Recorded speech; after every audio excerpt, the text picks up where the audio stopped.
He's an IT executive with 23 years experience in management, security administration, auditing, network administration, and corporate training. His extensive experience building policies, procedures, mechanism for the use of HIPAA, SOX, PCI compliance. Today, he's going to be speaking on cybersecurity resilience, building a business continuity plan in order to recover from cyber attacks. So everyone, let's welcome Jason Beaty. Thanks, Kim. Where's the mouse pointer?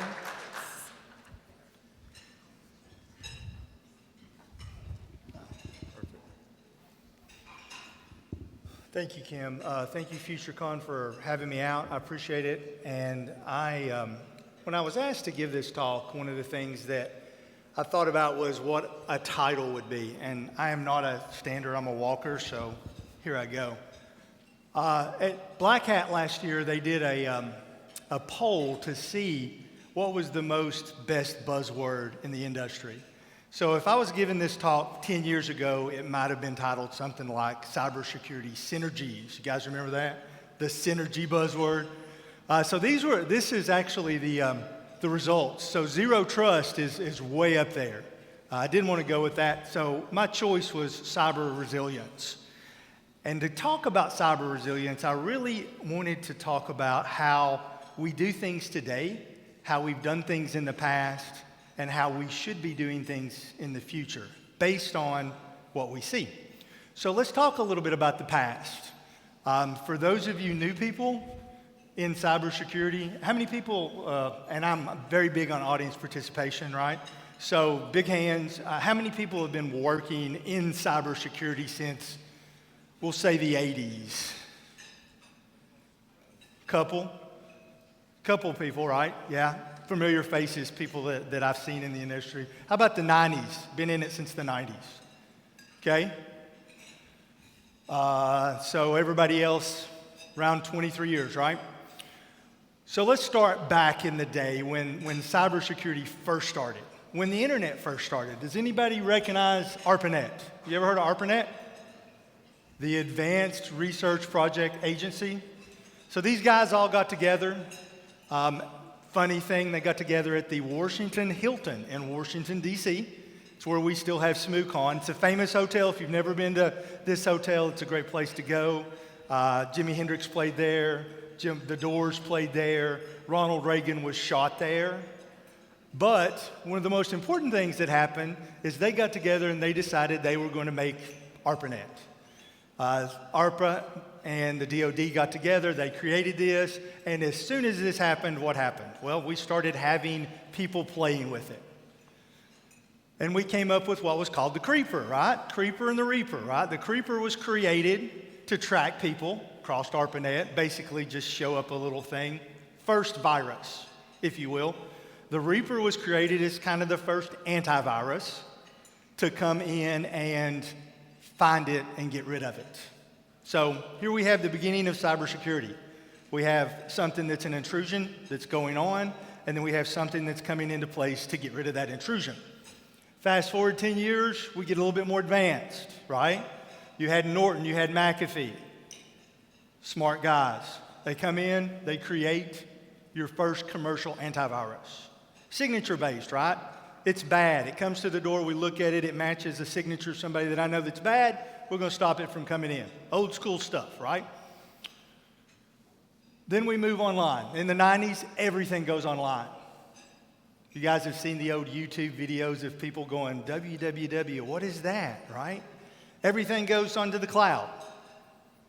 Now, I say all that to bring this to a point, but things are progressing in the world of attacks.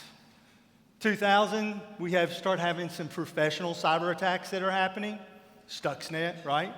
Some really advanced stuff. 2010, government attacks. I don't know if you remember or not, but we had a movie that was set to be released that talked about a North Korea person, and they didn't want it released, so North Korea had their beautiful team of over 1,000 hackers hack Sony. Okay? After that, your government started taking in. And then we start seeing national state attacks, right? We learn a lot from watching Russia attack Crimea and then how they used that to then attack Ukraine and the advancement of that. And then 2020s, biggest thing we got going on right now, and I'm sure you all have heard it if you've met with the FBI agents, which if you don't know who your FBI agent is and you don't have their phone number on your phone, you need to do that. You need to be able to reach out to them. In this industry, in the positions that we're in, you need to be able to call the FBI anytime. You need to understand how to go to ic3.gov, fill out a report if you have any type of attack, so that you can let them know what's going on. So, change, all kinds of change. What have we done? What have we done to combat the advancement of the attacks? So, cybersecurity. We started out by hardening our infrastructure, right? We built firewalls. These firewalls kept all the bad guys out and all the good guys in. And that worked great for us for a while, until it started happening to where it didn't, right? Nowadays, everybody has your network in your pocket, right? All of human history, all the knowledge that we as a society, as a world have created is in the palm of your hands. You look up anything, right? You can fact check anything. Compliance and auditing, well, we got to have that. Big game changer. Does anybody remember what the big game changer was? The Target breach. That's the big game changer right there. Because before the Target breach, the money that was put into cybersecurity was a fraction of what it was after the Target breach. If you were in cybersecurity, when the Target breach happened, your phone rang. Somebody called you and offered you a job. Because they had all this money now. They could throw it at resources. After the Target breach happened, there were 1,900 cybersecurity companies that started the next year. A lot of them are probably still out there, right? I can fix that. I can fix that. Put me in your stack. So, compliance come along. They said we need to be doing this. PCI upped its thing. HIPAA upped its thing. HIPAA's a little different than PCI. How many people have to follow HIPAA? We're a healthcare town, right? We should have a lot of hands. HIPAA is made by the government. HIPAA says that some of this stuff is recommended, some of this stuff is required. And if you've ever worked on a OIG investigation, when they come in and they sit down and they talk to you, most of what they're going to say are, well, are you doing this? You should be. Next time we come, I want to see this. Now, that's the way they started. As they lose more money, they've come to the fact where they start throwing more of, I've told you 3 times to fix that. Now I'm going to fine you. You know, it's kind of like kids, right? Told you 3 times to clean your room. Now you're not going to get your phone or you're off your PlayStation, right? Blue teams and red teams. Well, that became a change. Let's develop teams. Now there's all kinds of colors. Anybody ever seen the color wheel with all the teams on it, the orange teams and the purple teams? And well, that's something we're throwing at it, right? This will fix it. The other 2 has not been fixing it, so we'll throw this at it. We'll start splitting things up. We'll start being offense and defense. One of the things that I've always done is I've always tried to, as you give back to the community. I've coached basketball for a long time. Everybody who coaches basketball knows the way to have a great offense is to start with a great defense, right? Transition basketball is the way to win basketball games, right? If you watch any type of basketball games, you see these teams go on runs. It's always started by some good transition, right? So we have good theory. We'll do it. Offensive versus defensive. We'll have a good offense. We'll have a good defense. We'll pen test. We'll have outside people come in. We will buy the products. We'll put the products in place, and then we'll turn around and say, great. Compliance says we have to have this in place. Let's put this in place, and then we're going to turn around and leave it alone. Well, that didn't do any good. The product's only as good as the last time you tuned it, right? If you don't hire somebody for every product that you put in place, then that product is going to have a hard time keeping up. Security awareness. Now comes the part where you all start laughing, right? You all seen the memes, right? Everything that I can do. And what happens? One person comes in and they tear everything apart, right? Oh, look, a $75 Amazon gift card. That's what I want. Click. Okay? Good security awareness program. So these are the things that we've thrown at what we're doing. Now, let me ask you a question. Does any of this work? Has this worked for you? Can you go home at night, lay your head on your pillow and think, you know what? I'm good. I'm not going to get attacked. How many people is 100% confident in their security system right now? No hands? So, this is the basis of my talk. I want to give you a different way to look at something. I want to give you a different thing to think about in hopes that we can combat the problems that we've not been able to fix yet. Now, I'm not saying that it's bad to put these products in place. There's some great products out there. There's some great products here today. There's some great products that I use that are here today that do great jobs, but it's not enough. It's not 100% guarantee that we're not going to get breached. So, here comes my philosophy on slides, right? A couple of my favorite quotes. As adults, we do not like to change. As corporations, we do not like to change. But guess what? The corporations that don't change, your Sears, your Service Merchandise, they don't last very long. Look at the corporations that have been here for over 100 years. What have they done? They've changed. They are not the same companies that they were 100 years ago. Look at the companies who didn't change. Guess what? They're no longer here. Right? Change before you have to. Always be forecasting what you think is coming so that you can change before then. Most dangerous phrase in language is, that's the way we've always done it. How many people have heard that before? Right?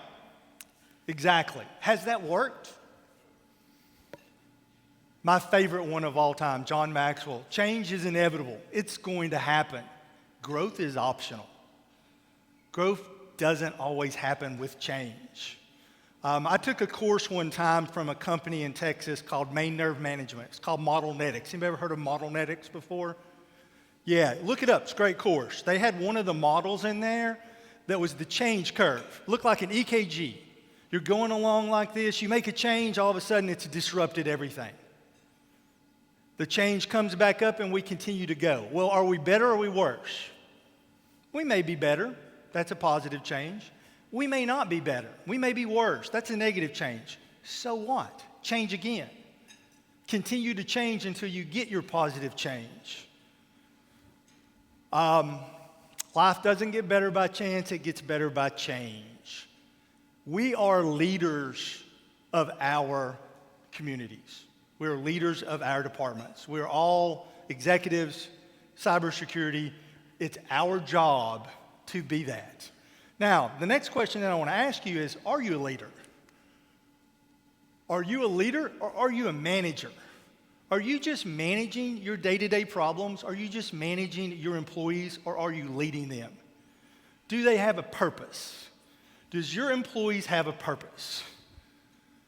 There's a lot of people who think they're good leaders, but really they're just good managers. They just manage their day-to-day operations. And I got a problem. We need to fix that. Manage. And we get caught up in that. Everybody gets caught up in managing their teams and not leading them. People don't want a job with a manager. They want a job with a leader. People want a destination.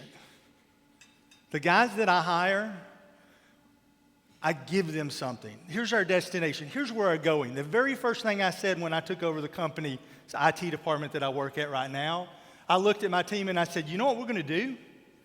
We're going to rule the world. That's our goal. We are going to rule the world. We may fall short of that, but that's our goal.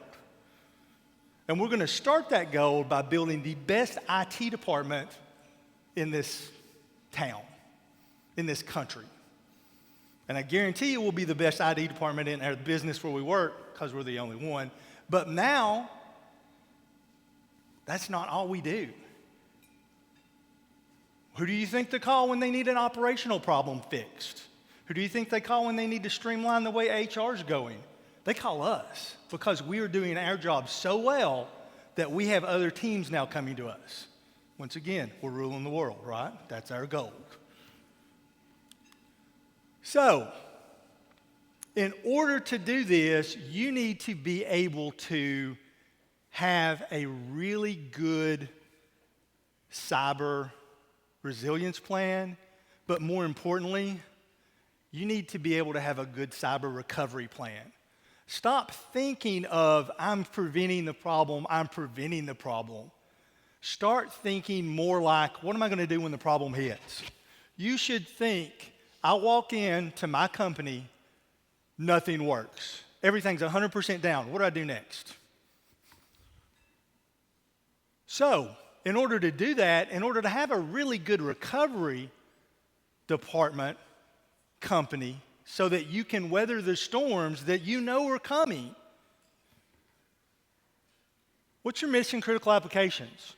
What does your company need in order to do business? You need to know what those are. You need to go to your CEO. You need to talk to your business owners. You walk in and you sit down and you look at your business owner straight in the eyes and say, in order to do your job, what do you need? What do you need from IT? You need these 3 applications? Okay. Then you need to go back now and figure out how that ranks. Everybody's going to tell you they need all this to do their job. You've got to talk to the business leaders and figure out what's really important, okay? I work in healthcare, right? We have an EMR system. Is the EMR system important to do their job? Sure it is. It's one of our mission critical applications, right? What happens when it goes down? Do we have a backup plan that we can go to paper for how long? Well, I need to know that because I need to be able to look at the CEO and say, okay, the EMR is down. I need to spin up 3 different services. It's going to take me 2 hours to do that. You need to function on paper for 2 hours. That's precise, right? But you need to be that precise. That's the way you need to start looking at security. What does my company need in order to function, and how good am I at getting that back to them? What is needed in order to recover those? And most importantly, how many of you guys talk to your executives on a daily basis? Some of you maybe. You got to. You got to have executive buy-in. You have to let them know, look, point to target. Point to the guys who went to jail and say, do you want to go to jail? Do you look good in orange? Right? Do you not want to go to jail? Do you want this company to succeed? Then you need to buy into what I'm selling. I need to know what it takes to run this company. I need to know what services happened in order to do that, and I need to know how you're going to function without those services for however long it takes me to get it back up, right? It's disaster recovery, but business continuity, right? Which brings me to a really good question. How many people are confident in their disaster recovery plan? Is that something that we test? So, did I not have a quote? Okay, maybe on later. Favorite quote. Mike Tyson, right? Everybody remembers Mike Tyson, right? For all you people does anybody remember watching Mike Tyson fight? Actually watching a Mike Tyson fight, right? They were offering millions of dollars, right, to people who'd step in a room with Mike Tyson. Would you step in a ring with Mike Tyson for $1 million? I wouldn't. If you ever seen him fight, you wouldn't either, because that guy could hit, right? Best quote he ever did, everybody has a plan until they get punched in the face, right? We've got a plan, but how does it work?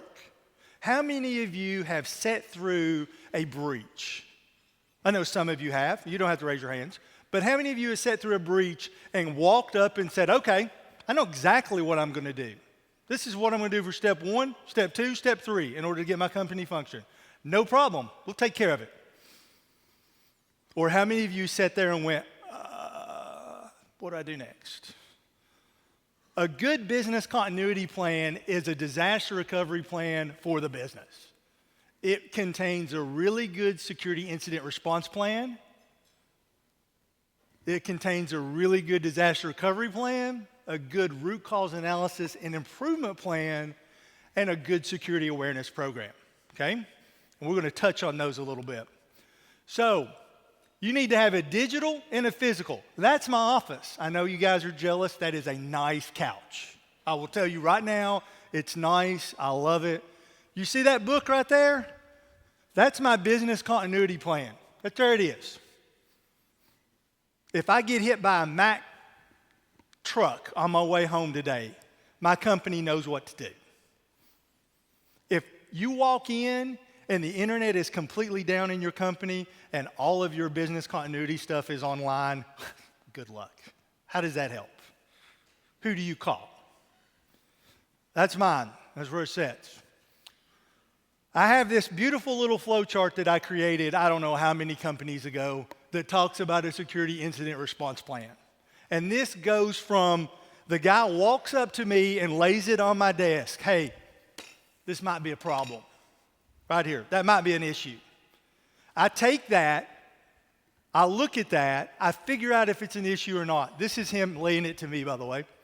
InfoSec ops team, they see a problem. If they can't resolve it through support, it comes to me. I create an InfoSec community. I try to solve it. If I can't solve it, then I go to a response team. This is the only place in your company where the word breach can be said. Anywhere before that, it's a security incident. It's not a breach. Because when you say the word breach, that brings a lot of different things into the table, doesn't it? Especially if you practice in California, right? They've got really big time restraints, and they've got really big, they're going to charge you. If you say the word breach, I don't care if it's a breach or not, they're going to charge you. A squirrel is outside my office with a pair of binoculars. We have a breach. $250,000. Boom. If it's in California, good security incident response plan. You need to be able to tell from that day all the way up to I pick up my phone and I call the FBI and I say, look, we got a problem. From when that first ticket hits until then, you need to know every single step that you're doing and why you're doing it and who's involved in doing it. Oh, there's my quote. I knew it was here somewhere. There it is. Security incidents. Incidents are how we learn from our mistakes. We want to have incidents. Security incidents are great. They tell us where we have problems. You get in a boat to go fishing and all of a sudden it springs a leak, you fix it, right? Springs another leak, you fix it. Springs another leak, you fix it. That's what security incidents are. Your boat's springing leaks and you're fixing them as you go. The more you learn about that, I'm getting water by the way, the more you learn about that, the less likely you are to have a breach. Companies that have good security incidents and good root cause analysis and fixes for those don't have many breaches. Companies that don't have a lot of good security incidents tend to have more breaches because they don't know where their problem's at. Remember the Home Depot breach? Do you know that offense sat on their SIM server for 284 days before they knew what it was? No security incidents, get a breach. Am I getting too far away? Oh, here we go. So, fix your problems. Every time you have a security incident, you should have a root cause analysis for that. This is the problem that happens. Can I automate that so that problem doesn't happen again? Do I have to retrain that person so that that problem doesn't happen again?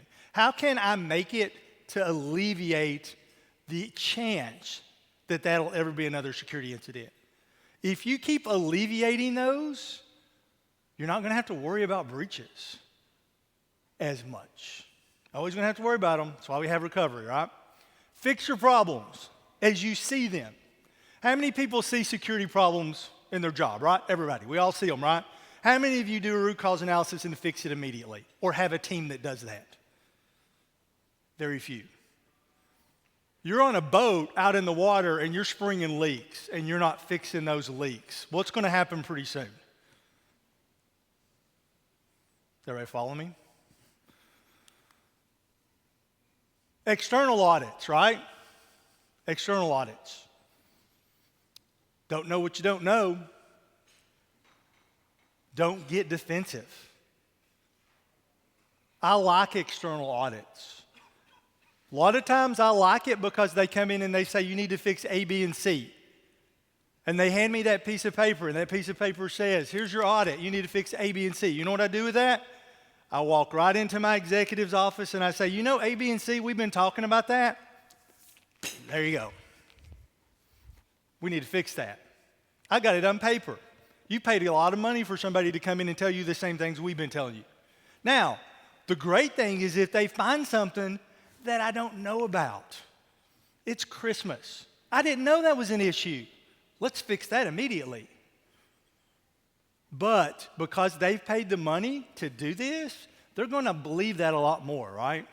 Unless you have a really good relationship with your executives.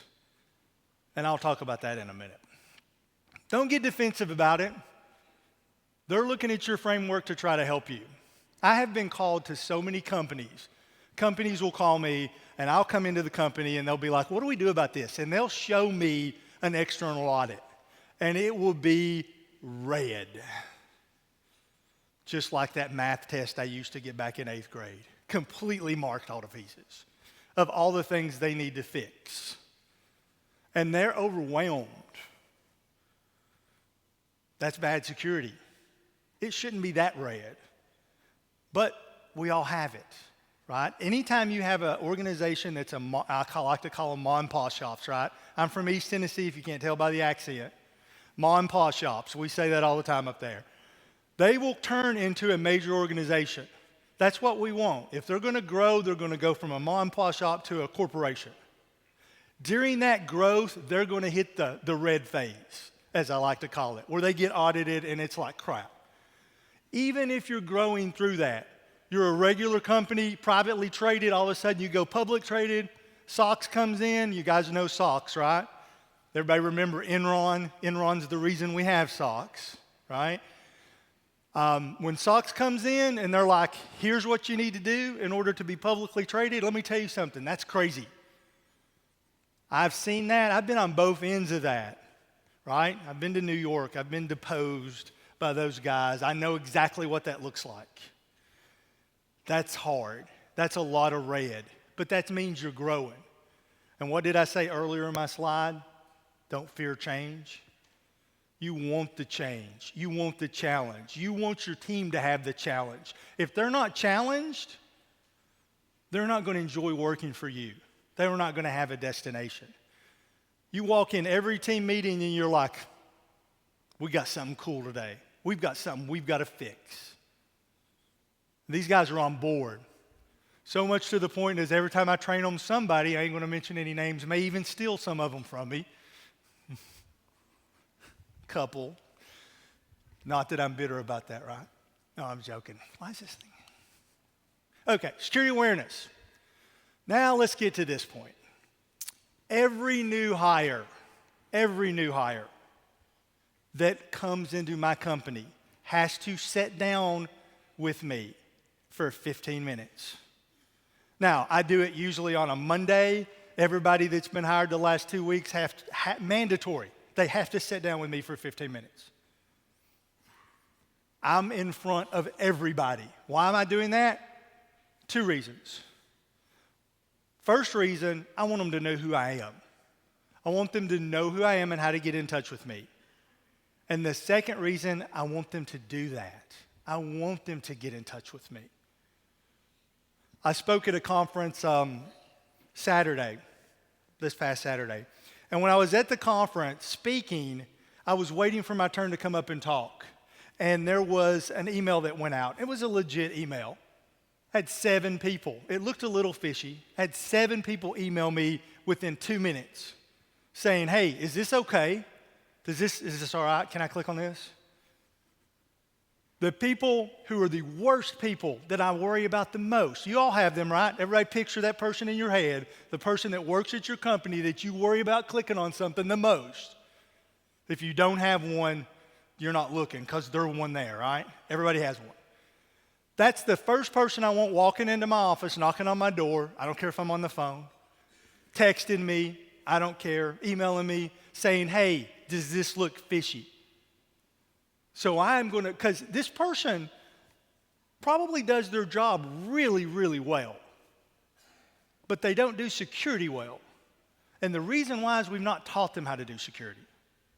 You need to teach everybody in your company how to do security. They all work on the security team because they all have access to data that you want to keep secure that they're looking at every day. And they may be the world's best nurse, but they don't know how to turn a computer on, and they don't know how to click an email correctly. So this is the person I'm training the most. One of the things that I do is I go to every hospital that I run every year, every single one of them. I sit down with everybody from nurses to the receptionists to the people who are working the rounds, everybody who works. And I say, hey, how's it going? How's your job going? What's your processes look like? I want to, number one, I want to gauge, are the policies that I'm writing here in Brentwood affecting the way they do their processes to a point where they can't do their job? Because I need to change that. Because if you make somebody not be able to do their job, they're going to find a way to do their job, right? They're not going to follow your processes and procedures if you're making them hard. It's like driving somewheres, right? You put it in your map that you're going to drive somewheres, and you start driving there, and all of a sudden you come to a detour. You're not going to say, I'm going home. Nah, you're going to find a different way around, right? Same thing. It's human nature. We want to do a good job. We want to keep our jobs, right? We like getting paid. You cannot sit in your home office and say, here's the policy you need to work in order to be successful. HIPAA says we have to do this policy. This is a policy I want you doing. It may not work for them. You may have to give a little. They may have to give a little. Now, a lot of times it's a simple change for me. I'm like, you know what? That's a secure way to do that. Let's do it that way. I'll change my policy. Sometimes it may be a little different. Sometimes it may be, you know what? That's not secure. Let's change your process. But I know about it. I don't know about it if I stay at home. With me? You can do everything right and still get a breach. Everybody in the company can be doing every single thing perfectly, and you can still be breached, right? We all know that. We've all seen that, right? North Korea proved that. A buddy of mine who worked at the Pentagon was called, and now he is in Southeast Asia running the security for Sony after the breach. I talked to him quite a bit. He tells me how that's changed. That taught you point blank that no matter how secure you were, because Sony was a pretty secure company pre-breach. But when you have a nation state go after you, changes everything. Nothing you can do to stop that, okay? That's where recovery comes in, right? Compliance versus security. So, saying that, I used to always tell people, if you're compliant, you're about 30 meters into a 100-meter race. You're only doing what people know about, right? Now, different compliance is different, right? HIPAA's probably, PCI is a little bit better because they got a lot more skin in the game, right? A lot of money. SOX is even more because everybody else's money and skin in the game, right? If you ever work for any government agencies where you have to have security clearances for your companies in order to work for these agencies, a little bit more skin in the game, right? Things tend to get a little bit more and a little bit more difficult. But you're still not perfect. That's a hard sell. It's difficult to walk into your executive's office and say, yeah, I know we're compliant, but I need more money because we're not secure. That's a really difficult sell to do. But that's a sell you got to be willing to do. And you got to be willing to explain to them until you're blue in the face why you need to do this, why you need these resources. You're not always going to get them. But the more you get, the better you are, right?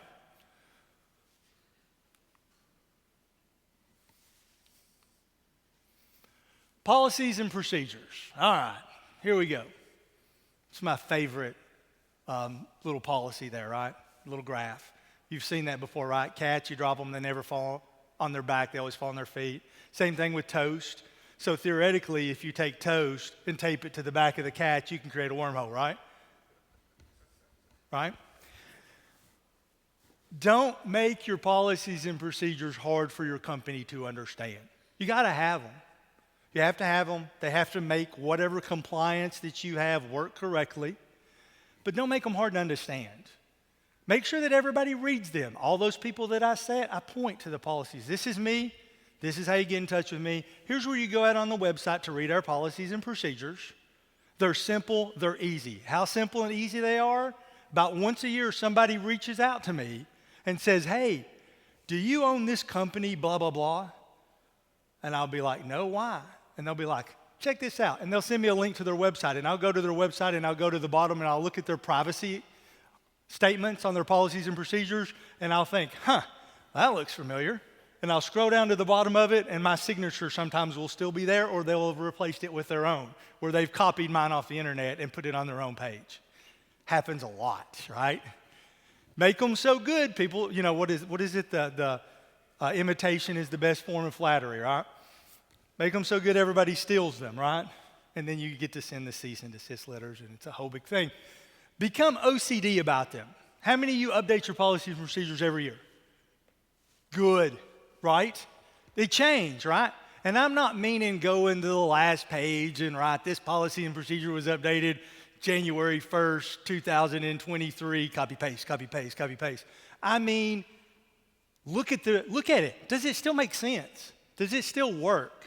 You visited all of your hospitals. You've seen the processes. Is there anything we can do to make their jobs easier? Or to make our jobs easier because they're more secure?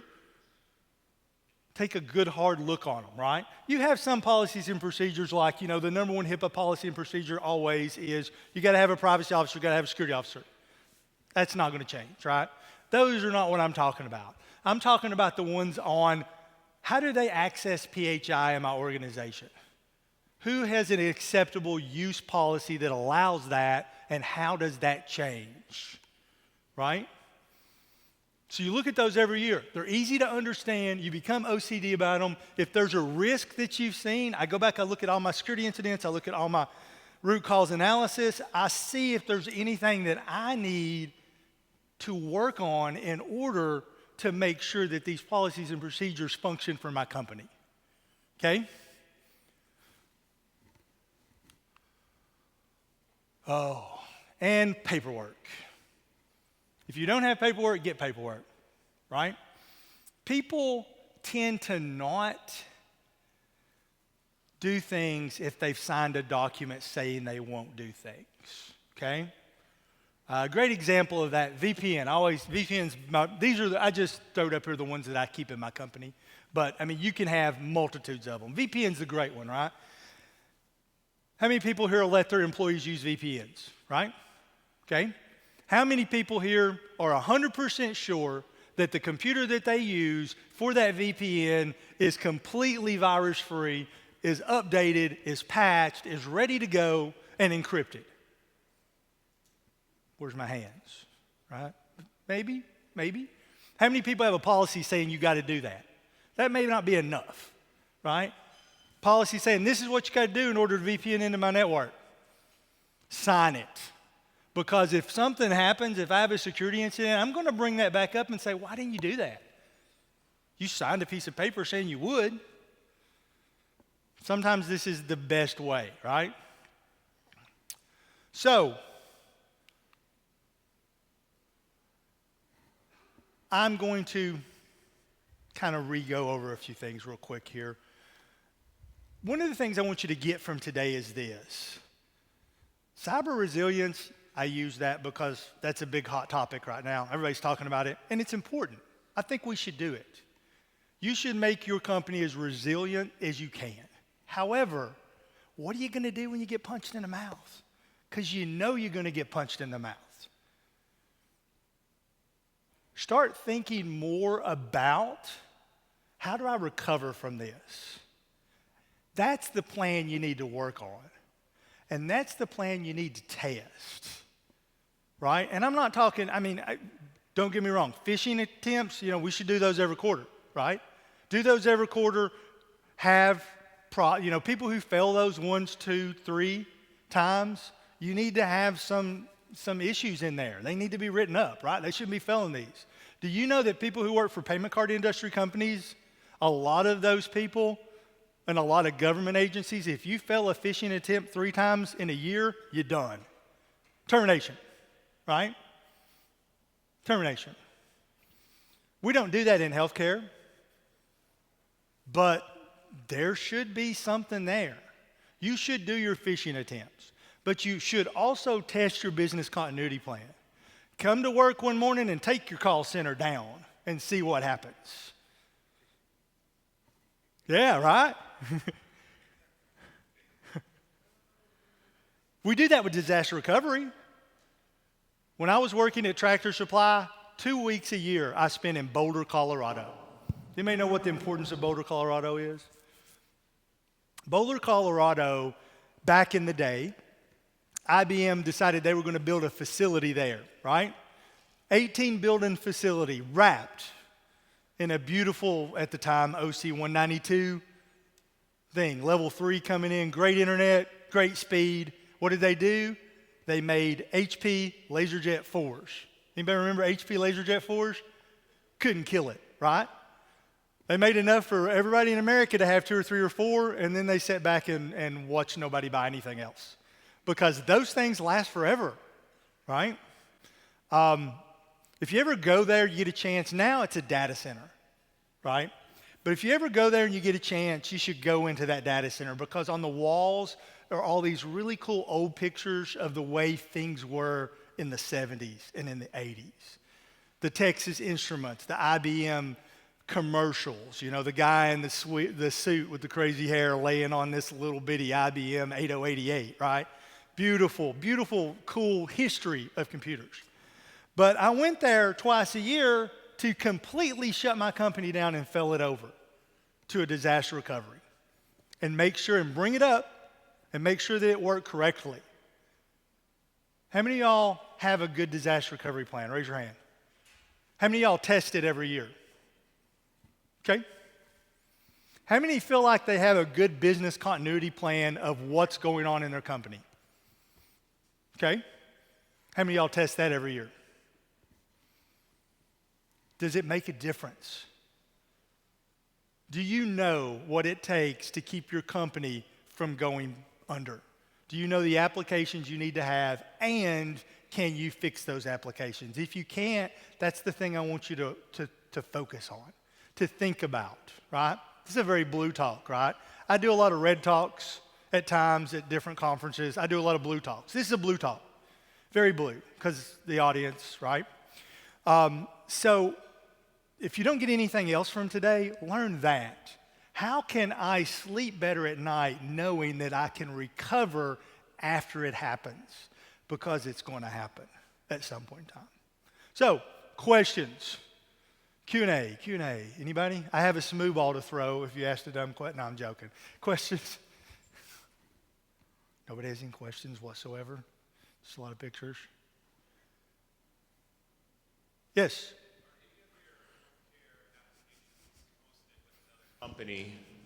Are any of your healthcare applications hosted with another company? And if so, how do you hold them accountable for disaster recovery? Yes. Answer your first question, yes. We do host things with other companies. Inside of that book I showed you on my desk, every year I ask for their SOC. I take their SOC, I read through it, I print it out. If I have questions, I ask questions back. I do that so that I can, when I fill out my cyber insurance renewal every year, that's something that I state that I do. How do you hold them accountable? I'll go to the CEO and I'll say, look, if you don't fix this, I'm going somewhere else.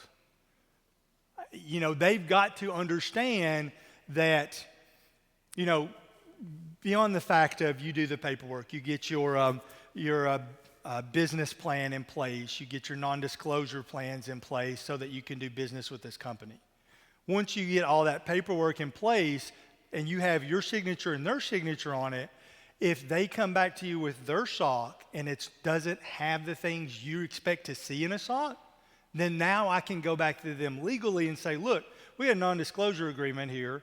We've got a business plan here that we've put into effect. You're not meeting your end of the deal. Does that answer your question? Good question. Other questions?